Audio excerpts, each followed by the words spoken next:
is TrueNorthTV, powered by Communitech. From Waterloo Region, Ontario, Canada, to the world. The conversations you need and want to hear from interesting people on topics at the intersection of technology and humanity. Tech for good. Let's get started. Thanks, Talia. Hello and welcome to another episode of TrueNorthTV. I'm Ian Klugman and I'm your host. There are few things more fundamentally important than our health. Without good health, nothing else really matters. If this was true in normal times, it's especially true today as we continue to wrestle with the global spread of COVID-19. Increasingly, cloud computing is playing a critical role in healthcare by enabling data sharing and collaboration among health professionals. Our guest today is here to talk about exactly that. His name is Ilia Tulchinsky, and he is Google's Engineering Director of Cloud Healthcare and Life Sciences. Even better, Ilia and his team lead this important work out of Google's engineering office right here in Waterloo Region, Ontario, Canada. Ilia is a veteran software engineer with more than 20 years of experience, the past 13 of which were with Google. Ilia, thank you so much for joining us for TrueNorthTV today. Thank you very much for having me, Ian.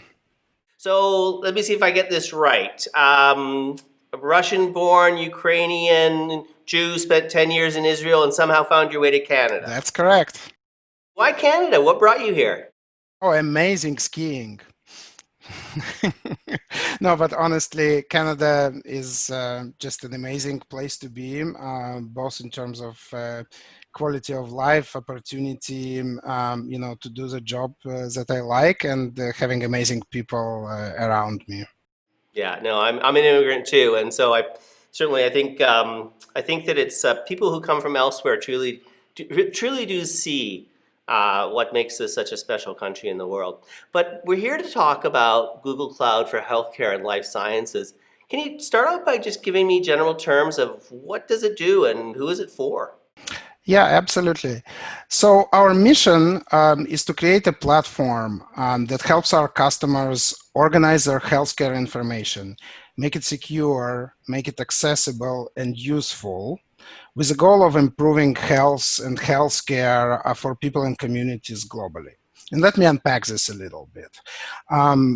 What this means is teaching cloud to speak the language of healthcare in terms of formats, protocols, data interchange APIs, and of course, compliance regime implementations. So it becomes easy and native to Google Cloud to deal with those. And then another important aspect of what we do is deliver healthcare optimized AI capabilities when we look at text or speech or image processing, and bring those to bear so our customers can digitally transform and optimize their healthcare workflows. And if we look at our customers, they really range from big innovative healthcare providers like Mayo Clinic to local startups in genomics and life sciences like DNA Stack in Toronto. So what do you think is the opportunity as far as AI associated with healthcare for the, so for the viewer at home today? We hear a lot about AI and, sort of the power of prediction, but what's the near term? Yeah, so I think the way to think about AI is there are a couple of important aspects. One is to understand that AI is really good at helping us understanding complex, unstructured sources of medical information.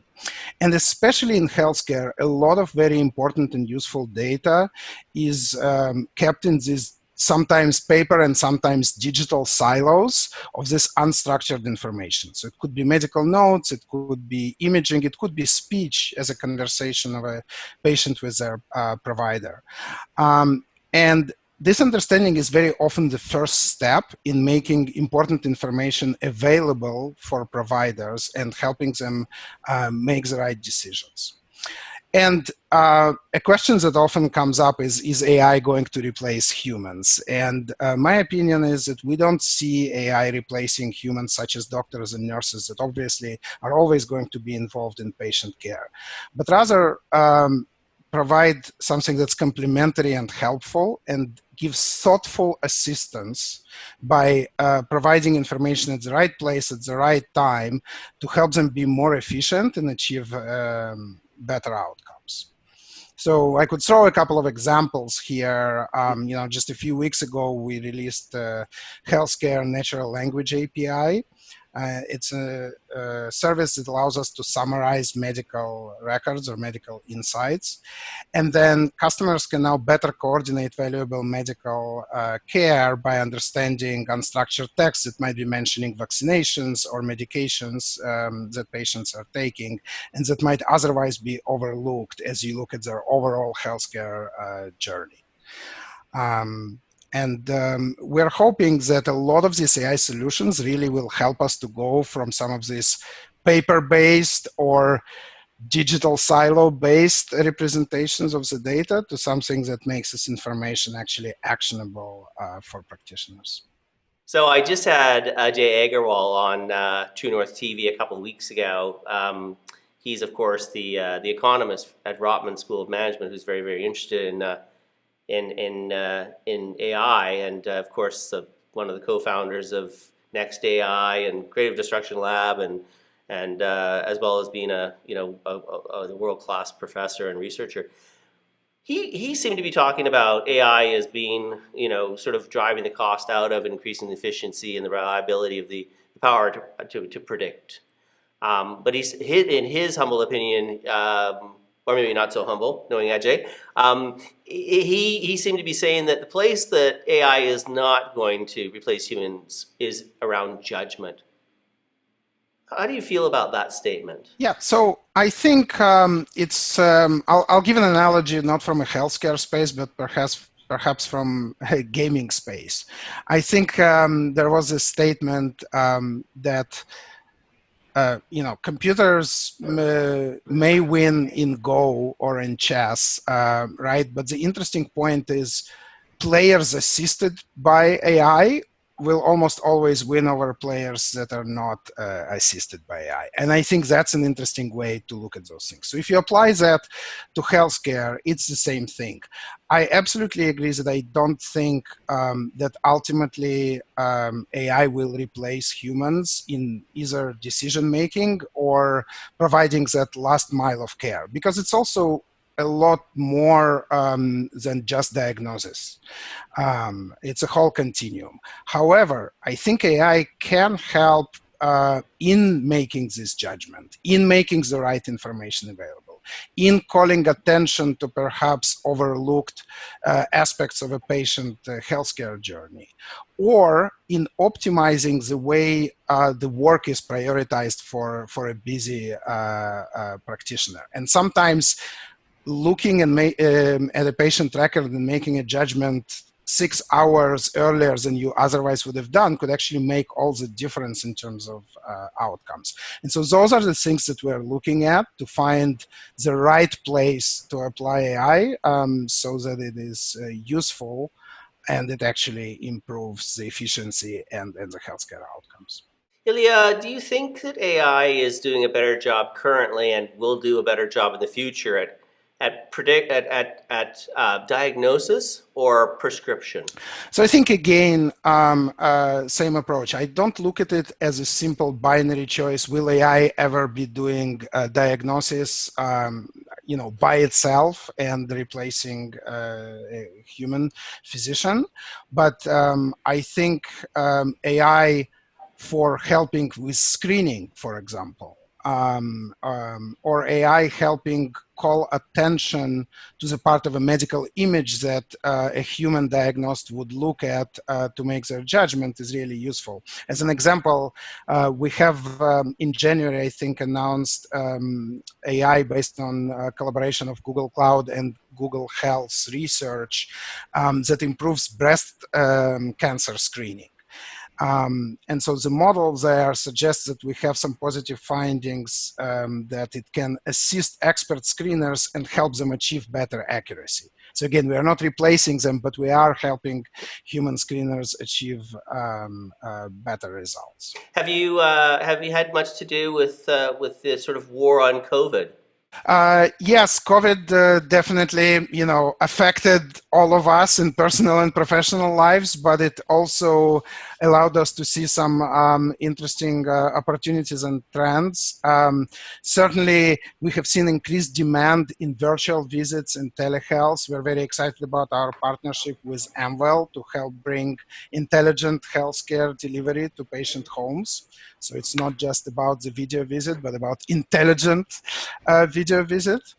But the other things that was very important, perhaps less exciting, is importance of timely access to actionable data for planning healthcare response and public health interventions was really highlighted across all affected countries. We were involved in US with major healthcare providers such as HCA and developing national response portal that allowed people to have real-time information about COVID testing and outcomes and the needs across communities. And then if I look at Canada, we had a number of research groups here use our cloud services for modeling spread, which was again very important for public interventions, but also doing things like viral genomic sequencing workloads that were very important, especially in the early stages of the pandemic, to understand what's happening. Is there insight you can give us into understanding from a predictive analytics, AI, big data, very, very fancy math perspective as to what's happening with this second wave? Are there dynamics associated with the behavior of this virus which you think are curious coming out of the work you're doing? So I wouldn't probably have any specific light bulb moments or insights. Based on our interactions with our customers, certainly, looking at things like population mobility, and as you know, Google published some aggregate mobility reports, and combining that with the information about both the levels of COVID testing, but also kind of internal information about PPE usage and availability of resources. Bringing all of those sources of data together is what large healthcare systems are looking to do in order to plan their response. And obviously, it changes depending on locality. It's very different in large population centers versus more rural areas. It's different across countries, as we have seen. But I think everybody, if you look at it from an engineer or data scientist point of view, everybody is playing kind of the same game of making data available. And in the process, actually realizing quite how hard it is to get all of that data that seems like a no-brainer that it should be available from all of the disparate data sources, different formats, and bringing it together to actually be able to understand what's happening and then make intervention decisions. Now, we'll come back to this notion of data and patient information. Of course, it's something that's very sensitive. How is it, sort of the health information being stored in the cloud? How is Google addressing security as it builds out the sort of cloud healthcare platform for your customers? I mean, obviously, data privacy and security are critically important for us. And of course, our services comply with GDPR, HIPAA, numerous other local data protection and privacy regulations. But really, how we think about privacy and security is actually much more than that. We think of it as a defense in depth, if you will, approach, all the way from physical security to Google data centers and hardware encryption, software encryption, multiple layers of key management that is also in the hands of our customers. And we really focus on continuous innovations there. And some of it is actually industry specific. So for example, we have invested a lot in creating state-of-the-art ability to identify clinical data and medical imaging and making sure that general approaches to those problems really were optimized and work well for healthcare domain and healthcare data types. And then another very important aspect is whenever organizations bring their data to Google Cloud, and that's true across industries and especially true for healthcare, they have control of their data. Including how and by whom it is used, right? Customer data is stored and processed on the platform owned by our customers, and Google does not use it for any purpose outside of providing cloud services.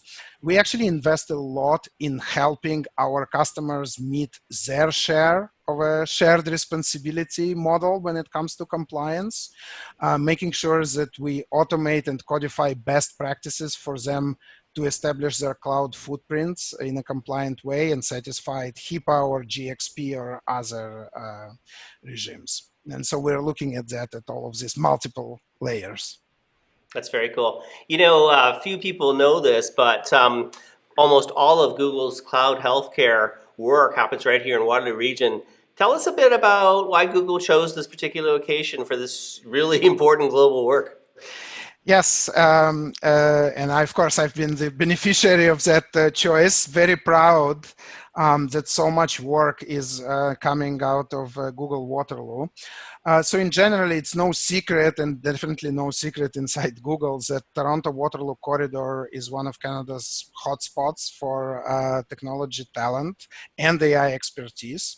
And in particular, people with passion for healthcare and life sciences. We really have this unique combination in this area, thanks both to academic institutions and to the community of innovation. Definitely Waterloo is an example of community of innovation, has a combination of talent, quality, support ecosystem, and business diversity, and all those components are required. We are seeing amazing ecosystem of incubators, accelerators, and hubs, Communitech, Waterloo AI Institute, Vector Institute, Velocity, or Mars in Toronto. And so some of the startups from that ecosystem, like the DNA Stack that I mentioned, have become our strong partners. And it really benefits us to be able to engage with all these communities, both on the academic side and on the business and on the accelerator side, to help larger businesses looking for big ideas and perspectives. Now, you mentioned that you do some work with the Mayo Clinic. What's it like working with? I mean, they're just such an iconic facility, and I seem to recall the story of one of the mothers of in the church having a dream that to build this hospital, and she went to Dr. Mayo, and he said something along the lines of, you know, I don't have the money to build the hospital, and so she went back, and with the sisters, they did things like they only ate potatoes, and they handmade sweaters and things they could sell to raise, I think it was like $40,000 or something to actually build the hospital. And it's just such a remarkable and profound story, and I'm sure I've got most of those facts wrong, but what's it like to work with these iconic institutions? Yeah, so Mayo is an amazing partner for us in many ways, not just because of their obviously expertise in healthcare and especially in rare diseases and in innovation in general, but because they are the best partner in order to teach us about the reality and the ground truth of actually bringing technology or AI capabilities all the way from the lab to the last mile of how they actually affect patient care. Because these things are a lot more than precision and recall curves for AI model. How you actually deploy those things, what is the right place, what is the right time, how to achieve best outcomes. This can only be done by working with a very knowledgeable partner. I also want to say that Mayo is very advanced in terms of how they're thinking about technology and IT platforms. So just like Google, they're kindred spirits that use the word platform a lot and understand how to build it once and make their clinical data platform available for many innovation initiatives or use cases or applications. And so if you ask me how they're using some of the stuff that we're building, they've been relying specifically on our healthcare API for storage and interoperability of the clinical data. The way they put it, it helps them to accelerate data liquidity amongst their stakeholders. And that then in return helps us better serve the patients. So, born in the Soviet Union, now living in Canada, you must have an opinion about hockey. Is Ovechkin the greatest scorer of all time? So this is where you're gonna out me as a fake Canadian, because my passion is alpine skiing. So, and again, I realize the irony of being in Southern Ontario, but hey, Blue Mountain is still a good place to go. So I don't have a lot of hockey opinions here. All of my friends are passionate about hockey, and even my daughters are, and I am the odd one out that watches alpine skiing. Very cool. Very cool. Ilia, tell me, how has COVID affected you or changed you or made you a different human being? I probably am not going to say anything new that nobody else is saying, but for me, it was definitely a change switching to working from home.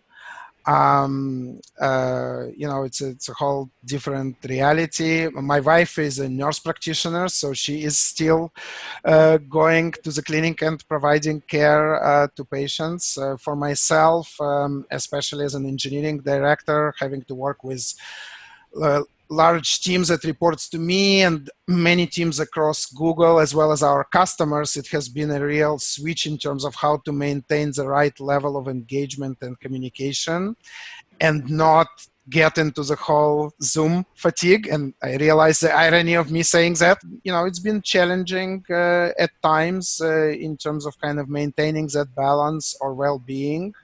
I think we as now distributed engineering team have found some interesting way to balance of staying together and having that human connection in addition to just work conversations, which I think is very important to have as well. Is there some good that's going to come out of COVID at the end of the day? So I'll zoom into a specific point related to healthcare. I think some of the things we have done in terms of working with the data, whether it's for modeling or whether it's for vaccine development that has achieved some unprecedented speed that it looks like, or when it comes to delivery of healthcare to patients through virtual care. COVID forced us all, or different countries and different societies, to change the way we are doing things that I think have longer term benefits. So in terms of democratizing access to healthcare, making it more smooth, more smarter, more intelligent, or creating at least an opportunity to do so, telehealth and virtual visits are going to be here to stay, and I think it's a great thing. So Malco and a bunch of other people at Perimeter Institute who are hardcore physicists have gotten involved in machine learning, AI lately. What is it that the physicists are bringing to the table, to the conversations that's different than what the mathematicians and the CS people have been doing in the past? So there is always multiple levels at which you kind of want to work at it as a problem, right? So there are questions, for example, whether different computing paradigms like quantum computing and so on, could affect the kinds of computational problems that you are seeing if you are building artificial intelligence. So that's one angle from which physicists could come into this. A similar example, not for physics, but for another domain, is neurology and just understanding of how our brains actually work, right? Because there is always a difference between artificial neural networks and our neural networks. And there's always a question of, could deeper understanding of neural mechanics help us, give us some insights, help us teach about some interesting approaches of how to go about constructing neural networks. So that's always an evergreen field of potential innovation. Could we cheat and copy some biological systems because evolution has figured something out for us? And what fascinates me here is kind of the interplay back and forth between that and artificial intelligence, because one of the complex problems that you're dealing in neurobiology is, how could we have neuron level resolution imaging and understanding of those structures, which is a very complex computational problem, because you can grab a lot of imaging information, but then you need a lot of computational work to actually analyze it and build that picture of how does your brain look at neuronal level. And then the ironic thing is, application of some of the artificial neural networks to that computational problem is really helpful. So what you're seeing is artificial neural networks helping us image our natural neural networks, if you will. Ilia, universal healthcare is a cherished Canadian institution, but it's no secret that our health systems have long struggled to share and store data effectively. Also, much of our healthcare system still appears to rely on paper stored in filing cabinets. How is Google Cloud for Healthcare helping to address these long-standing challenges?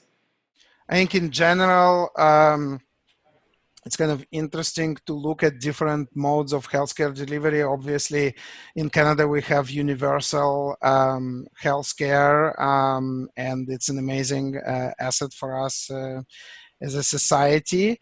And yet, even with universal healthcare, our data is still oftentimes trapped in, as I said, either paper or sometimes a little bit more advanced, but still digital silos. But kind of the optimistic part of that is that we're seeing a lot of traction in the community efforts around defining and promoting and getting embraced the standards for interoperability. And we're seeing it specifically with FHIR standards for medical records, as well as Global Alliance for Genomics and Health initiatives. We are very active, and my team specifically, in those standard bodies. And part of our mission we see as providing cloud native implementations of those open standards. And that's part of what I was calling teaching cloud to speak the language of healthcare. So I'm very excited. It is sometimes sounds less exciting than cool AI models, but actually bringing this data, making it interoperable is sometimes more important or more impactful, and certainly is a prerequisite for doing some of those more advanced plays with AI. So I'm really excited to have opportunity to build some of that infrastructure. Well, we're thrilled that you chose Canada and Waterloo Region, and we're thrilled to have you here in our community. I wanted to take an opportunity, Ilia, to thank you very much for joining me here today. Also, I wanted you to pass on to your wife our thanks as a community for her work as a frontline worker, as a nurse practitioner. We really appreciate her service. I also finally want to take an opportunity to thank all of our viewers today who tuned in for TrueNorthTV. Another great episode as we round out the year, and we'll look forward to seeing you next Tuesday at noon at this time. Take care. Thanks for watching this episode of TrueNorthTV. To catch the next episode, subscribe to Communitech's channel.